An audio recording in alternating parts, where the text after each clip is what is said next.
बिस्मिल्लाहिर्रहमानिर्रहीम। Air Karachi, new air Karachi airline Lahore Karachi Islamabad route पर train जैसी शटल सर्विस और ट्रेन जितना किराया। कराची, रोशनियों का शहर, पाकिस्तान की मईशत का धड़कता हुआ दिल।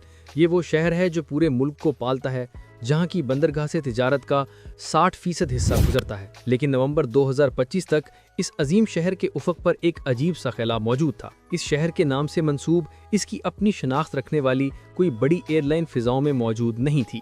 लेकिन अब इसके उफक पर एक नया सितारा उभर रहा है जो न सिर्फ फिजाओं को तस्खीर करेगा बल्कि पाकिस्तान के ट्रांसपोर्ट कल्चर की बुनियादें हिलाकर रख देगा, और इसका नाम है एयर कराची। ये ऐसी इनकलाबी सर्विस है जो पाकिस्तान में सफरी मंजरनामा ही बदल कर रख दे, हत्ता कि अब आला मिडिल क्लास पाकिस्तानी भी बस ये ट्रेन की बजाय एक शहर से दूसरे शहर के लिए हवाई जहाज़ का सफ़र ज़रूर करें। तो आएँ करें इस नई एयर कराची पर सैर, लेकिन पहले हमारा चैनल ज़रूर सब्सक्राइब कर लें। हम एयर कराची के आगाज़ से शुरू करते हैं। अक्सर लोग सवाल करते हैं कि एयर कराची का प्रोजेक्ट कब शुरू हुआ और इसकी तामीर कहाँ तक पहुँची। लेकिन हकीकत यह है कि एयर कराची ईंटों और गारे का मंसूबा नहीं, बल्कि ये एक जदीद स्ट्रेटेजिक तख्लीक है। अगर हम तारीख के औराक पलटें तो इसकी बुनियाद जून 2025 में रखी गई थी। ये वो तारीखी लम्हा था जब सिविल एविएशन अथॉरिटी ने इन्हें बाकायदा तौर पर लाइसेंस यानी रेगुलर पब्लिक ट्रांसपोर्ट लाइसेंस जारी किया। तामीराती ज़ुबान में इसे संग बुनियाद कहा जा सकता है, लेकिन यहाँ बुनियाद ज़मीन में नहीं बल्कि कागजात और कानूनी ढांचे में रखी गई। इस मंसूबे ने अपनी पहली जिस्मानी शक्ल 1 नवंबर 2025 को अख्तियार की, जब कराची के ओल्ड एयरपोर्ट टर्मिनल 1 पर इसके ऑपरेशनल हेडक्वार्टर्स का इफ्तिताह हुआ। लेकिन यहाँ एयर कराची ने रिवायती रास्ते से हटकर स्मार्ट स्ट्रैटेजी का मुजाहरा किया। एक आम एयरलाइन अपना हैंगर और मेंटेनेंस वर्कशॉप बनाने में 2 साल और अरबों रुपए ज़ाया करती है। एयर कराची ने यह वक्त बचाया। उन्होंने तामीर के बजाय शराकतदारी को तरजीह दी और पीए के वसी इंजीनियरिंग इंफ्रास्ट्रक्चर के साथ मुआहदा किया। नतीजा, जो काम सालों में होना था वो महीनों में हो गया, और अब हदफ 23 मार्च 2026 है, यौम पाकिस्तान का वो दिन जब ये मंसूबा मुकम्मल होकर एक चलते फिरते कारोबार में तब्दील हो जाएगा। किसी भी एयरलाइन की रीढ़ की हड्डी इसका सरमाया होता है। माजी में शाहीन एयर या भूजा एयर जैसी मिसालें मौजूद हैं जो कैश फ्लो की कमी का शिकार होकर डूब गईं, लेकिन एयर कराची का केस मुख्तलिफ है। ये मंसूबा सियालकोट मॉडल की कामयाबी से मुतासिर है, जिसे अब बड़े पैमाने पर कराची में नाफिज किया गया है। इसके पीछे कोई एक सेठ या बिजनेस टाइकून नहीं, बल्कि कराची की ताजिर बरादरी के 100 से ज़ायद सरमायाकार शामिल हैं। सबसे हैरानकुन बात 5 अरब रुपए का इब्तदाई सीड कैपिटल है। ये रकम किसी गैर मुल्की बैंक से कर्ज नहीं ली गई और ना ही इस पर सूद अदा करना है। ये 100% मकामी इक्विटी है। माशी एतबार से इसका मतलब यह है कि एयरलाइन के मुनाफे से बनने वाला पैसा डॉलर्स की सूरत में मुल्क से बाहर नहीं जाएगा, बल्कि ये अरबों रुपए पाकिस्तान के अंदर ही गर्दिश करेंगे। ये सरमायाकारों का पाकिस्तान की डोमेस्टिक मार्केट पर एक गैर मामूली एतमाद है। लेकिन ये 5 अरब रुपए सिर्फ जहाज़ खरीदने के लिए नहीं हैं, ये रोज़गार पैदा करने के लिए हैं। एयर कराची अपने आगाज़ के साथ ही 400 बराह रास्त मुलाजमतें पैदा करेगी, पायलट्स, इंजीनियर्स और कैबिन क्रू। लेकिन मौशियत में असल जादू मल्टीप्लायर इफेक्ट का होता है। एविएशन के असूल के मुताबिक एक बराह रास्त नौकरी के बदले मार्केट में 6 बिलवास्ता नौकरियां पैदा होती हैं। इस हिसाब से एयर कराची की बदौलत fuel suppliers, travel agents, airport taxi drivers और केटरिंग कंपनियों में 2000 से ज़ायद घरानों का रोजगार जुड़ जाएगा। ये जानो जवानों के लिए उम्मीद की एक नई किरण है जो डिग्रियों के बावजूद बेरोजगार थे। फिर बात आती है सियाहत की। तखमीने के मुताबिक अगर सिर्फ 1 लाख मुसाफिर सस्ते टिकट की वजह से सड़क के बजाय हवाई सफ़र का इंतखाब करें तो मुल्की सियाहती सनत में $300 मिलियन की सरगर्मी पैदा होगी। होटल, रेस्टोरेंट्स और ट्रांसपोर्ट का कारोबार चमकेगा, और ये सब सिर्फ एक एयरलाइन के आने से मुमकिन होगा। अब सवाल यह है कि वो कौन से परिंदे हैं जो एयर कराची के ख्वाबों को परवाज देंगे। कंपनी ने 3+4 मॉडल अपनाया है।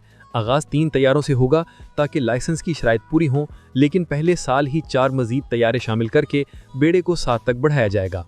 यहाँ एक वाइल्ड कार्ड भी मौजूद है। इंतजामिया चीन के मोदीन तरीन तैयारे कोमेक 919 C919 पर संजीदगी से गौर कर रही है। अगर ये तैयारे बेड़े में शामिल होते हैं तो ये गेम चेंजर साबित होंगे। क्यों? क्योंकि इनकी कीमत मगरबी तैयारों एयरबस, बोइंग से 50% कम है। कम लागत का सीधा मतलब है मुसाफिर के लिए सस्ता टिकट। ये वो टेक्नोलॉजी है जो एयर कराची को अपने हरीफों पर वाज़े सबकत दिला सकती है। सेफ्टी पर कोई समझौता नहीं किया गया। जून 2025 में PIA के साथ किया गया MRO मुआहदा इस बात की जमानत है कि एयर कराची के तैयारे किसी अनजानी वर्कशॉप में नहीं, बल्कि कौमी एयरलाइन के दहियों पुराने तजर्बाकार इंजीनियर्स के हाथों चेक होंगे। अब आम आदमी के लिए सबसे अहम सवाल, उसकी जेब पर क्या असर पड़ेगा। तो याद रखें, एयर कराची मार्केट में मौजूद इजारादारी को तोड़ने का अज़्म रखती है। इस वक्त कराची से लाहौर का किराया 18 से 22 हज़ार रुपये है। एयर कराची का हदफ 14,500 रुपए है। ये सीधी 35% की बचत है। ये सिर्फ सस्ता टिकट नहीं है, ये एक प्राइस वॉर का ऐलान है। जब एयर कराची 14,500 का टिकट बेचेगी तो PIA, सरीनेर और फ्लाई जिन्ना मजबूर हो जाएंगे कि वो अपनी कीमतें कम करें। यानी फायदा सिर्फ एयर कराची के मुसाफिर को नहीं बल्कि हर पाकिस्तानी मुसाफिर को होगा। लेकिन एयर कराची का असल मुकाबला दूसरी एयरलाइन से नहीं है बल्कि बसों और ट्रेनों से है। दहियों से हमें यह सिखाया गया कि हवाई सफ़र अमीरों का शौक है, लेकिन 2025 के अदादोशुमार कुछ और कहानी सुना रहे हैं। आइए हकीकी लागत का हिसाब लगाते हैं। एक लग्जरी बस का टिकट इस वक्त 10,000 रुपए तक पहुंच चुका है। 20 घंटे के सफ़र में खाने पीने का खर्चा 2400 रुपए डालें तो कुल खर्चा 12,400 रुपए बनता है। एयर कराची का टिकट 14,500 रुपए है, फ़र्क सिर्फ 2,000 रुपए का है। क्या आप 2,000 बचाने के लिए 20 घंटे की थकावट खरीदेंगे? फिर वक्त की कीमत है। बस का सफ़र आपका एक पूरा दिन और अगला रिकवरी डे थकावट उतारने का दिन खा जाता है। एयर कराची आपको 2 घंटे में मंजिल पर पहुंचाकर आपकी ज़िंदगी के 2 दिन बचाती है। अगर आपकी एक दिन की कमाई 3,000 रुपए है तो बस का सफ़र दर हकीकत आपको जहाज से महंगा पड़ रहा है। एयर कराची का नारा सादा है, हम सीट नहीं बेच रहे, हम वक्त बेच रहे हैं। नेटवर्क के मामले में एयर कराची ने हाइब्रिड मॉडल अपनाया है। रवायती तौर पर मुल्तान के मुसाफिर को दुबई जाने के लिए पहले कराची आना पड़ता था। एयर कराची का प्लान है मुल्तान से डायरेक्ट दुबई।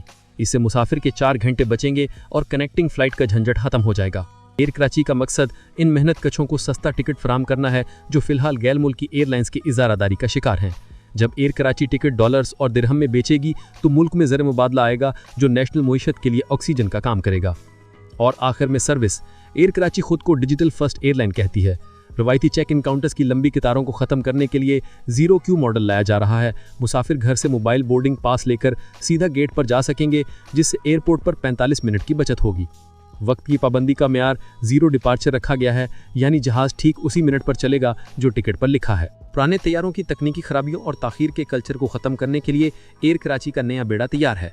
नाजरीन, जून 2025 का लाइसेंस, 5 अरब रुपए का मकामी सरमाया, PIA के साथ स्ट्रेटेजिक शराकतदारी और 23 मार्च 2026 की डेडलाइन। एयर कराची का मंसूबा कागजों पर मुकम्मल जामे और इनकलाब आफरीन दिखाई देता है। ये सिर्फ एक एयरलाइन नहीं है, ये 2000 नई नौकरियों का वादा है। ये मिडिल क्लास के लिए वक्त की आज़ादी का पैगाम है और ये इस बात का सबूत है कि अगर नीयत साफ हो और हिकमत अमली दुरुस्त हो तो पाकिस्तान में भी बैनुल अक़वामी मैर का अदारा खड़ा किया जा सकता है। सवाल सिर्फ एक है, क्या आप अब भी पुरानी बसों और महंगी एयरलाइंस के साथ समझौता करेंगे या 23 मार्च 2026 को तब्दीली की इस नई परवाज़ का हिस्सा बनेंगे? नाजरीन, फैसला और टिकट अब आपके हाथ में है और आपका जो भी फैसला हमें और दुनिया को कमेंट में ज़रूर आगाह करें।